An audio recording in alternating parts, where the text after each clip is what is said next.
Nandiyan yung mga abogado mo, di ba? Willing ka ba mag-submit sa isang polygraph test kayong dalawa? Kung nagsabi kayong totoo, hindi. Payag ba kayo? Ang tanong ni Senator Tulfo, payag ba kayong sumailalim sa isang polygraph test? Yes or no lang yun? Kasi kung pumayag kayo ngayon na mismo, bago mag 5 o'clock, magpapadala ko ng tao na rito. For the information of Senator Tulfo, the National Bureau of Investigation Polygraph Division is about to arrive. Papunta na po sila at ready na po sa polygraph. We have directed the NBI to produce their polygraph machine before this committee. You better ask your client to answer, not you.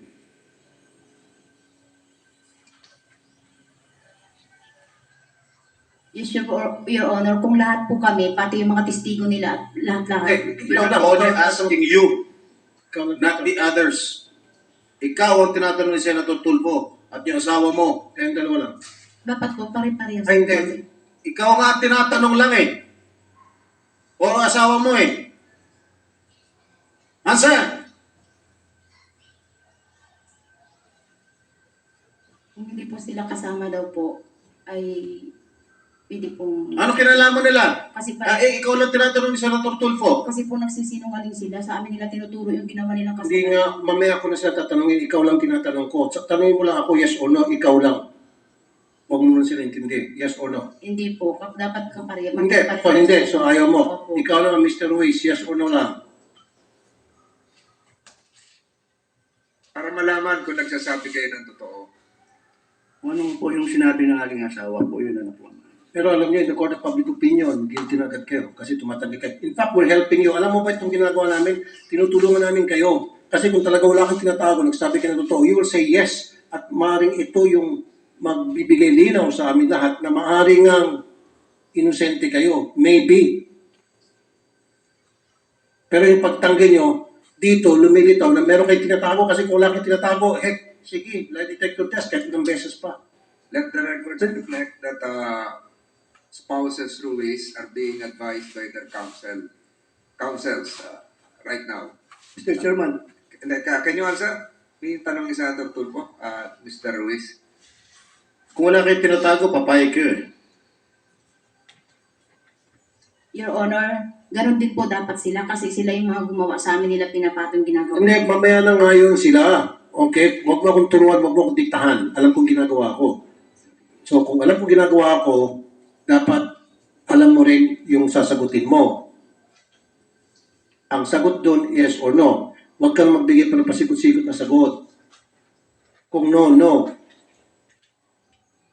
Mrs. Ruiz. Kung yes, yes. Wala nang paligoy-ligoy pa. Again, the answer will be made upon advice of the counsel.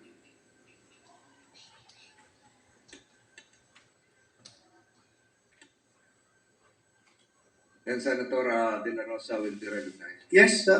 Papasagutin muna natin.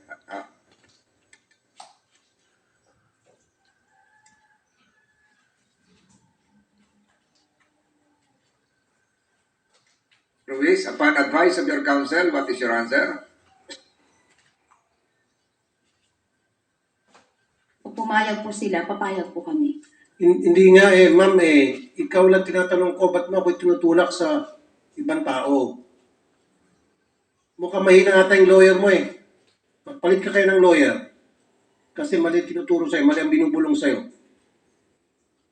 Dapat lang sasabihin ng yes or no. O ano, kinakanta ka natin ng Bayang Magilyo ng lawyer mo. Tagal-tagal. Yes or no lang. Sige po. Sige, good. So upon advice of the counsel, Mrs. Ruiz is willing to undergo a polygraph test. At parating NBI. Ngayon po, let the committee secretary initiate the polygraph test upon termination of this hearing. The National Bureau of Investigation Polygraph Division is directed to conduct the polygraph examination of Mrs. Franz Ruiz. What about Mr. Pablo Ruiz? Mr. Luis, kasi nag-oo si Mrs. Magkuha ko na siguro. Diba? Okay. Okay. So directed Hindi ko alam, Mr. Chair. Thereafter, Senator De La Rosa. Yeah, nasa na yung anak nito? Pinatawag ko yung anak. Where's your daughter? Nasa? Nasa area lang po. Oh, where's she? Papuntay mo rito. Pinapatawag natin sa last hearing.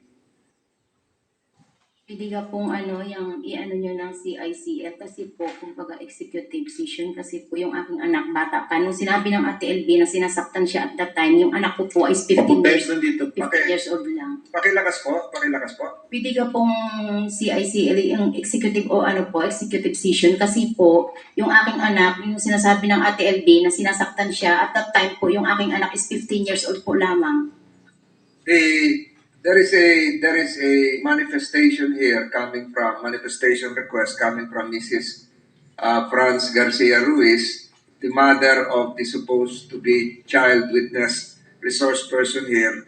With the committee takes cognizance of your request. Under our rules, and we are also applying the rules of the Supreme Court,